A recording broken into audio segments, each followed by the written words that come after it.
साधु के वरदान। कई साल पहले एक गांव में 3 भाई रहा करते थे।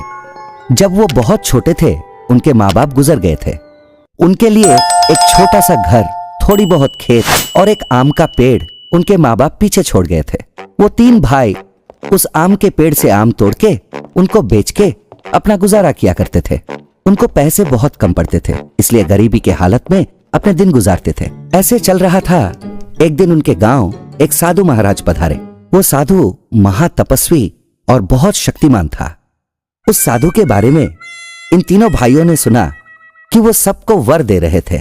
उन भाइयों ने निश्चय किया कि साधु महाराज से मिलके उनसे वर मांग के अपनी जिंदगी सुधार लेंगे। पहले सबसे बड़ा भाई गया और साधु महाराज से मिला। उनको कई तरीकों से उसने खुश किया। अपने पेड़ के कुछ आम वो ले गया था, उसे उसने साधु महाराज को अर्पित किया। साधु महाराज ने आम खाए। आम बड़े मीठे थे। वो बहुत खुश हुए। उन्होंने कहा, बेटा तुम्हें क्या चाहिए, मांगो। तब बड़े ने कहा, स्वामी मुझे कई सारे गाय चाहिए। तब साधु ने तथास्तु कहकर उसे आशीर्वाद दिया। जब बड़ा घर लौटा, उसने देखा घर के सामने कई सारे गाय है। साधु महाराज से वरदान पाके वो बहुत खुश था। इसके बाद उनमें से दूसरा भाई साधु महाराज के पास पहुंचा।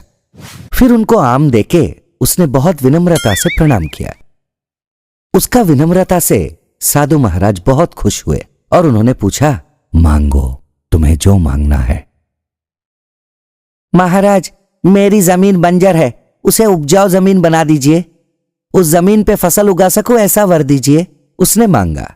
तब साधु ने तथास्तु कहकर वरदान दिया। बस फिर क्या था, बंजर जमीन उपजाऊ जमीन में बदल गया। उसके बाद तीसरा भाई उस साधु के पास पहुंचा। उसने भी साधु महाराज की जम के सेवा की। महाराज आप जैसे महापुरुष के आशीर्वाद की मुझे बहुत जरूरत है, उसने कहा। उसके प्रेम और आदर से साधु महाराज बहुत प्रभावित हुए। ठीक है वत्स, तुम्हें जो चाहिए मांग लो, साधु महाराज ने कहा। तो तीसरे ने मांगा, महाराज मैं सोच रहा था मैं शादी कर लूं, मुझे सही कन्या दिखाइए, उसने कहा। तुरंत साधु ने तथास्तु कहकर आशीर्वाद दिया। जब तीसरा घर पहुंचा, उसने देखा उससे शादी करने लायक एक खूबसूरत सी लड़की उसके इंतजार में खड़ी थी। दोनों की शादी हो गई। कुछ दिन बाद वो साधु महाराज तीर्थ यात्रा पे चले गए। पर साधु महाराज के दिए वर के कारण तीनों भाइयों ने बहुत ही कम समय में बहुत सारा पैसा कमाया और उनकी जिंदगी सुधर गई। कुछ साल बाद अपनी तीर्थ यात्रा खत्म करके साधु महाराज लौटने लगे तो उनको तीनों भाइयों की बात याद आई। पता नहीं वो कैसे हैं, मेरे दिए हुए वरदानों का क्या वो सही उपयोग कर रहे हैं। ये सोच के साधु महाराज को उनसे मिलने का मनसा हुआ। उस रात साधु महाराज गांव के बाहर एक मंदिर में रहे और सुबह होते ही गांव में आ गए। उन्होंने ठान लिया तीनों भाइयों का परीक्षा लिया जाए। फिर उन्होंने एक भिक्षुक का रूप धारण किया और तीनों भाइयों में सबसे बड़ा भाई का घर पहुंचा और आवाज लगाई, भिक्षान देहि माता, थोड़े दूध दान में दे दो। तब बड़ा भाई घर से बाहर आया और उसने भिक्षुक को डांटा, कोई और काम धंधा नहीं है, जब देखो भीख मांगने चले आते हैं। सुबह सुबह मेरा ही घर मिला था क्या? अपनी मनहूस शक्ल लेके यहां से निकल जाओ, उसने जोर से चिल्लाया। तब साधु महाराज अपनी असली रूप में आ गए। अरे दुरहंकारी, तेरे जैसे दुराचारी को मैंने उस दिन वरदान दी, मेरी गलती थी। तुम्हारे आंखें सर पे चढ़ गई है, इसलिए मैं अपने वरदान को वापस लेता हूं। ये कहकर बहुत गुस्से में साधु महाराज वहां से चले गए। उसके बाद बड़े ने अपनी सारी संपत्ति खो दी और वापस गरीब आदमी बन गया। इसके बाद साधु महाराज फिर से एक भिक्षुक के रूप में दूसरे का घर जा पहुंचे।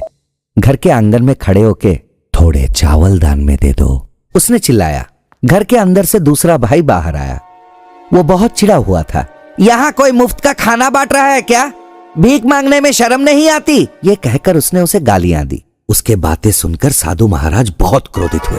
मुझे पहचान नहीं पाया, तुझे वरदान देना मेरी गलती थी, तो उस वरदान के लायक नहीं है, मेरा वरदान मैं अब भी वापस लेता हूं।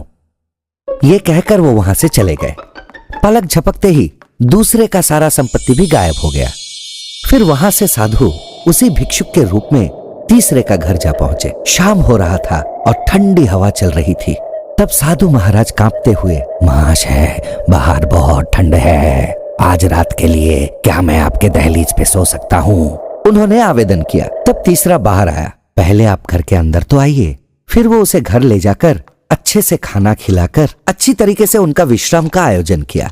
साधु महाराज बहुत खुश हुए। सुबह जागने के बाद उन्होंने तीसरे भाई को अपनी असली रूप बताई।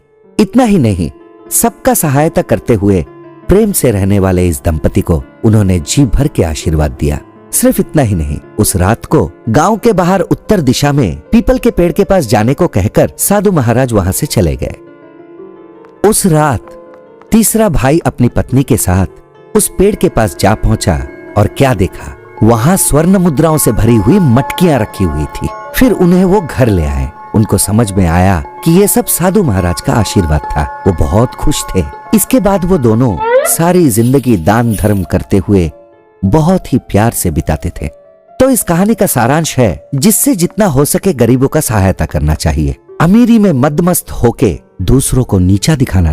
Hi kids! Hope you like the video. Subscribe for more videos. Visit us in